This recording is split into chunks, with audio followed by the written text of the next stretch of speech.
जय हिंद मेरे प्यारे दोस्तों। आप सभी का आपके YouTube channel math class for exam में स्वागत करता हूं दोस्तों। तो दोस्तों आज रेलवे ग्रुप डी का प्रीवियस ईयर क्वेश्चन लेके आए दोस्तों। उम्मीद है आप लोगों को पसंद आएगा। तो दोस्तों बने रहें, पूरा का पूरा व्यू कीजिएगा और अभी तक हमारे चैनल को सब्सक्राइब नहीं किए तो प्लीज़ सब्सक्राइब कीजिएगा। तो दोस्तों आज पढ़ेंगे जीके और जीएस से संबंधित क्वेश्चन जो प्रीवियस ईयर में पूछा गया क्वेश्चन है दोस्तों। तो दोस्तों क्वेश्चन है, बिहार के 35वें गवर्नर कौन हैं? यानी 2018 का ये क्वेश्चन है दोस्तों। तो उस समय सत्यपाल मलिक था, ठीक है। और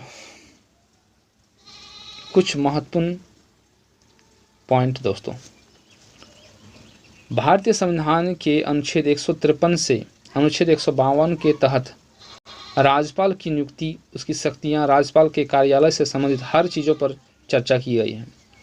राज्यपाल की भूमिका काफ़ी हद तक भारत के राष्ट्रपति के समान होता है, ठीक है। नेक्स्ट क्वेश्चन दोस्तों, एकल महिला पेंशन योजना शुरू करने वाला पहला भारतीय राज्य है? तो आंसर होगा तेलंगाना, ऑप्शन नंबर 4। कुछ एडिशनल इंफॉर्मेशन महिलाओं की योजना के लिए, महाराष्ट्र में सबसे पहले मनोधैर्य योजना शुरू किया गया, अस्मिता योजना शुरू किया गया और राजमाता जिजाऊ मातृ बाल स्वास्थ्य एवं पोषण मिशन शुरू किया गया दोस्तों।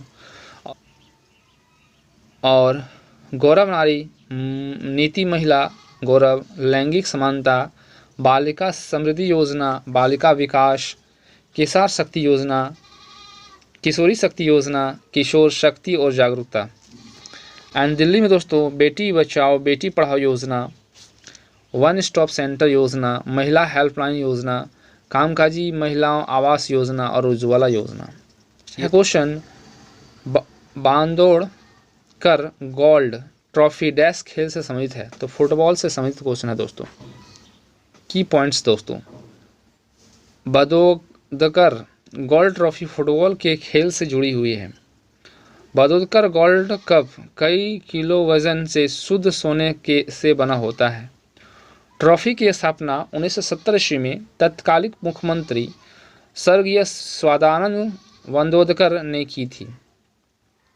से संबंधित ट्रॉफियां दोस्तों, टेनिस और टेबल टेनिस से संबंधित ट्रॉफियां, Rajendra Prasad cup, Corbillon cup, Corbillon cup, Jayalakshmi cup, Rajkumar cup, Rajkumari challenge cup, ये टेबल टेनिस से जीतने वालों को दिया जाता है दोस्तों।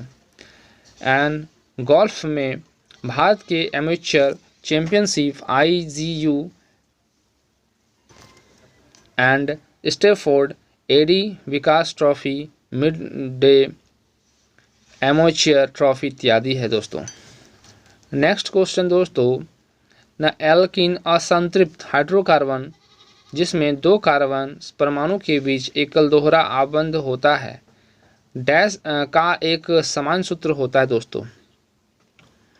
तो इसमें हमेशा पूछा जाता है दोस्तों एल्केन, एल्किन, एल्काइन। तो एल्केन में क्या होता है ना, +2 रहता है और एल्किन में +2 घट जाएगा तो ये हो जाएगा एल्किन। और एल्काइन में क्या होता है दोस्तों ना, -2 हो जाता है। तो एल्किन का अभी सूत्र होगा CnH2n होगा दोस्तों, ठीक है। और एल्किन कार्बन द्विअबंध होते हैं और आणविक सूत्र CnH2n के साथ असंतृप्त हाइड्रोकार्बन होते हैं। यह भी साइक्लोएल्किन के समान आणविक सूत्र होता है दोस्तों। CnH2n+2 एल्किन का सूत्र होगा दोस्तों। और हाइड्रोकार्बन दो कार्बन परमाणुओं के बीच एकल बंध पाया जाता है तथा इन हाइड्रोकार्बन को एल्किन कहा जाता है, यानी ये एल्किन का सूत्र होगा दोस्तों। और ये होगा एल्काइन का सूत्र CnH2n-2 हाइड्रोकार्बन समूह है जो हाइड्रोजन परमाणु के साथ के हटाकर एक एल्किन प्राप्त होता है, ठीक है। डैश जिन्होंने 1847 में गवर्नर जनरल के रूप में पदभार संभाला ने हड़प नीति नामक तैयार की थी। तो लॉर्ड डलहौजी ने राज हड़प नीति जो है तैयार की थी। कुछ टॉपिक है दोस्तों, लॉर्ड डलहौजी ने 1848 ईस्वी में गवर्नर जनरल के रूप में पदभारण ग्रहण किया। उन्होंने एक नीति तैयार की जिसे वय समाप्ति का नियम कहा जाता है दोस्तों। नेक्स्ट क्वेश्चन, गुरुत्व जी के कारण त्वरण है, तो इसका फॉर्मूला होता है कैपिटल Gm/r²। ठीक है, गुरुत्वाकर्षण वह बल है जिसे पृथ्वी किसी पिंड के अपने केंद्र की ओर आकर्षित करता है। त्वरण को समय के साथ वेग में परिवर्तन के रूप में परिभाषित किया गया है। यानी दोस्तों कोई भी चीज़ अगर पृथ्वी पर है तो यह गुरुत्वाकर्षण के कारण ही है, और जब किसी बॉल को ऊपर फेंकते हैं तो वह नीचे की ओर आता है तो वह गुरुत्वाकर्षण बल के कारण ही ऐसा आता है।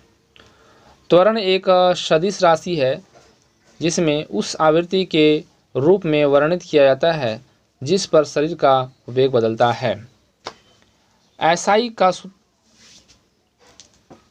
त्वरण का एसआई इकाई मीटर प्रति सेकेंड स्क्वायर होता है दोस्तों, जिसमें गणितीय रूप से त्वरण को ए वेग में परिवर्तन बटा लिया गया समय के रूप में दर्शाया गया है। एक होता है दोस्तों ना एक समान त्वरण, जब कोई वस्तु समान समय अंतराल से वेग में वृद्धि के साथ साथ सीधी रेखा में यात्रा कर रही है तो उस वस्तु के एक समान त्वरण को कहा जाता है। किसी पिंड की स्वतंत्र रूप से गिराना एक समान त्वरण का उदाहरण है। और असमान त्वरण क्या होता है दोस्तों, जब कोई वस्तु वेग में वृद्धि के साथ यात्रा कर रही है लेकिन उस समय के समान अंतराल पर नहीं तो उसे असमान त्वरण के रूप में जाना जाता है।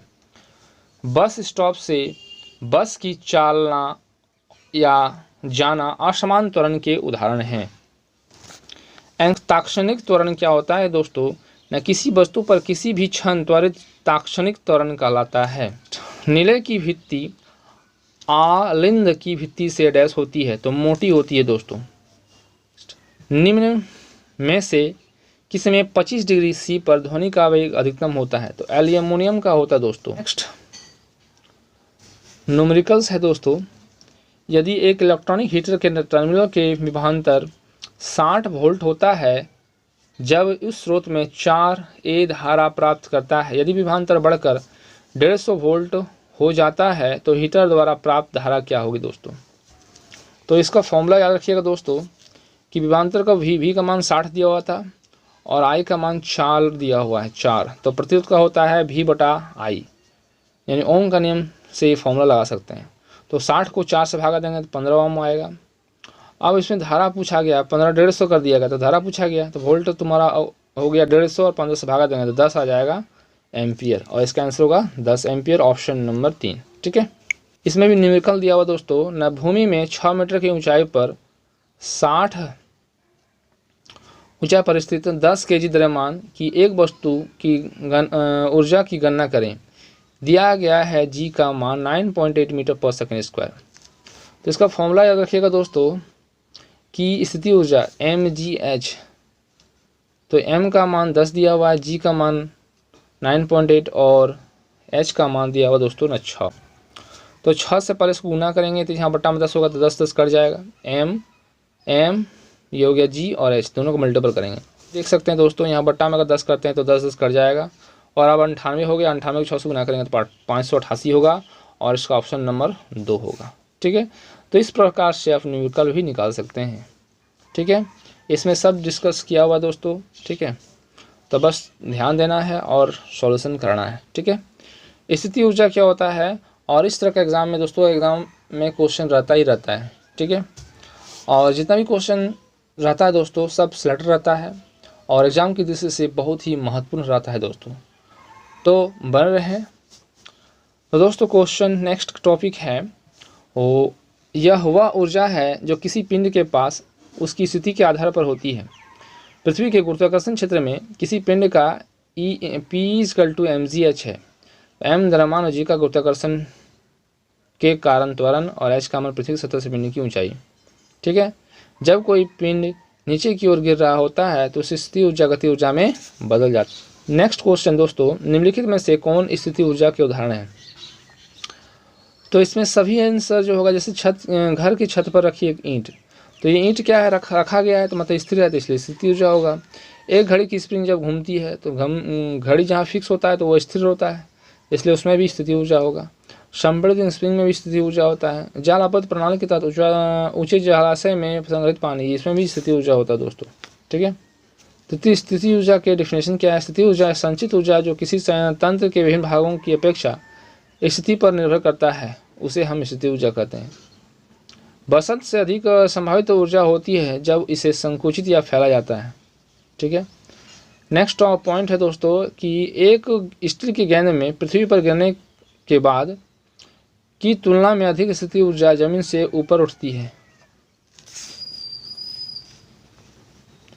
अब याद रखिएगा, इसमें फिगर कितना है ना, फिगर होगा 7, गिन लेना है 1 और गिन के बता सकते हैं कि इसमें कितना होगा, ठीक है। नेक्स्ट पॉइंट क्या है दोस्तों, निम्नलिखित में से कौन सा अम्ल के बारे में सही नहीं है, मतलब गलत है। तो सबसे पहले याद रखना दोस्तों कि अम्ल किसे कहते हैं, तो जिसका पीएच मान 7 से कम होता है उसे अम्ल कहते हैं, और जिसका पीएच मान 7 से अधिक होता है उसे क्षार कहते हैं, और जिसका पीएच मान 7 होता है उसे ना तो अम्ल कहते हैं ना ही क्षार कहते हैं, ठीक है। धातुएं एवं कार्बोनेट्स के साथ अभिक्रिया करने पर H2O और CO2 और लवणों के उत्पादन करने के लिए किया है, तो ये गलत है। बाद बाकी जितना भी सब सही है दोस्तों। जलीय माध्यम तरल अवस्था में विद्युत के सुचालक होते हैं, ये सही है। जलीय माध्यम से तरल अवस्था में H आयन निकालते हैं, ये भी सही है, और स्वाद में खट्टा होता ही है, ये तो आप लोगों को पता होगा दोस्तों। अब कुछ महत्वपूर्ण पॉइंट। अम्ल कोई भी हाइड्रोजन के युक्त पदार्थ होता है जो किसी अन्य पदार्थ से को प्रोटॉन दान करने में सक्षम होता है। 1884 में स्वते अर्हेनियस ने अम्लों के गुण के हाइड्रोजन आयन H+ के लिए जिम्मेदार ठहराया, जिसके बाद में प्रोटॉन और हाइड्रोजन के रूप में वर्णित किया गया है। अम्ल बाइकार्बोनेट के साथ क्रिया करके लवण और जल बनाते हैं, कार्बन डाइऑक्साइड देते हैं। अम्ल धातु के रूप में नमक के साथ हाइड्रोजन गैस के विकास के साथ साथ प्रतिक्रिया करते हैं। इस प्रकार धातु की और बाइकार्बोनेट्स के साथ प्रतिक्रिया करके H2O और CO2 का उत्पादन होता है, और अम्ल के बारे में लवण सत्य नहीं है, ठीक है। अब स्ट्रॉन्ग एसिड का एग्जांपल दोस्तों NaCl, HNO3, HI, HClO4 और HClO3 होता है। वही कैसे होता है? अम्ल प्रकृति में संक्षारक होते हैं, ये विद्युत के अच्छे सुचालक होते हैं। इसका pH मान हमेशा 7 से कम होता है। धातुओं के साथ अभिक्रिया करने पर यह पदार्थ हाइड्रोजन गैस उत्पन्न करता है। अम्ल खट्टे में स्वाद होते हैं। ये नेक्स्ट डैश उत्तक ने कोशिकाएं एवं जीवित लंबी कोनों के पर अनियमित रूप से मोटी होती है, उसे क्या कहते हैं? नकोरेकाइमा कहते हैं, ठीक है। Option number C, collenchyma, option number C होगा। अब कोलेनकाइमा किसे कहते हैं दोस्तों? कोलेनकाइमा उत्तक में अभिक्रिया जीवित और लंबी और सिरों पर अनियमित रूप से मोटी होती है। कोलेनकाइमा उत्तक असमान प्राथमिक मोटी दीवारों में लंबी और जीवित कोशिकाओं से बनी होती है। इसे हेमिकैलुलोज या सेलुलोज या और पैप्टिक सामग्री होती है, ठीक है। सही जाता है दोस्तों। न स्क्लेरेकाइमा क्या होता है? न स्क्लेरेकाइमा एक प्रकार की अस्थायी उत्तक है जो पौधों में पाई जाती है। और नेक्स्ट पॉइंट है कोशिकाएं आमतौर पर प्रोटोप्लास्ट के बिना मृत होती है। और आयरेनकाइमा क्या होता है? न आयरेनकाइमा एक स्पंजी उत्तक है जो हेलोफाइट पौधे की पत्तियां, तनों और जड़ों में रिक्त स्थान वायु चलन प्रदान में मदद करती है। पेरेनकाइमा क्या होता है? न पेरेनकाइमा एक प्रकार का साधारण अस्थायी उत्तक है जो पौधों में जमीन के उत्तक का एक बड़ा हिस्सा बनता है, जहां अन्य उत्तक जैसा समन्वयी उत्तक अंतर्निहित होते हैं। दोस्तों न CaOH2 के अणु में कितने परमाणु मौजूद होते हैं? तो इसको आप इजीली से निकाल सकते हैं। Ca 1 है और हाइड्रोजन और ऑक्सीजन हाइड्रोजन कितना है ना, इधर 1 और 1 2 है, तो दो में 4 और 1 5, टोटल 5 होगा दोस्तों, ठीक है। तो इस प्रकार आप गिन के भी निकाल सकते हैं। नेक्स्ट है नीचे दिए गए विकल्प में कुछ संदर्भ में 3 शब्द समान है और एक शब्द अलग है, वह शब्द चुने जो बाकी से अलग है। तो लकड़ी, कागज़, ऊन और प्लास्टिक। तो सब में क्या है ना, प्लास्टिक क्या है, अधिक दिन तक रहता है, यानी ये जल्दी से ख़राब नहीं होता है, लेकिन लकड़ी, कागज़, ऊन ये ख़राब हो जाता है। ठीक है, यानी इसको कहते हैं ना, प्लास्टिक एक जैव नवीकरणीय पदार्थ है। ठीक है, यानी जल्दी से इसको नष्ट नहीं कर सकते हैं।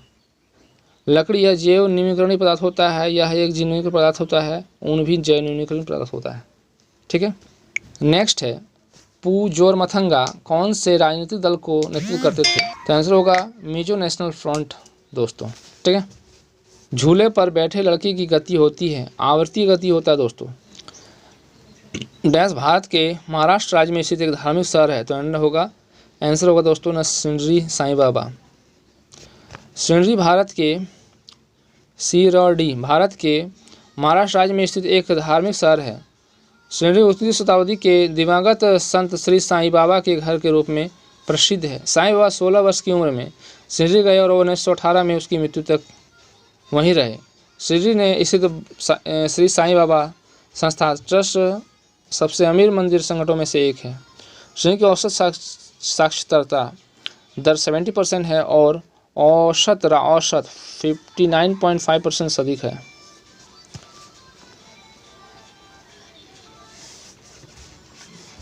नेक्स्ट दोस्तों स्थल के नाम राजगीर है। राजगीर पूर्वोत्तर भारतीय बिहार के एक प्राचीन शहर है। राजगीर के इतिहास जैन और बौद्ध दोनों धर्म से जुड़ा हुआ है।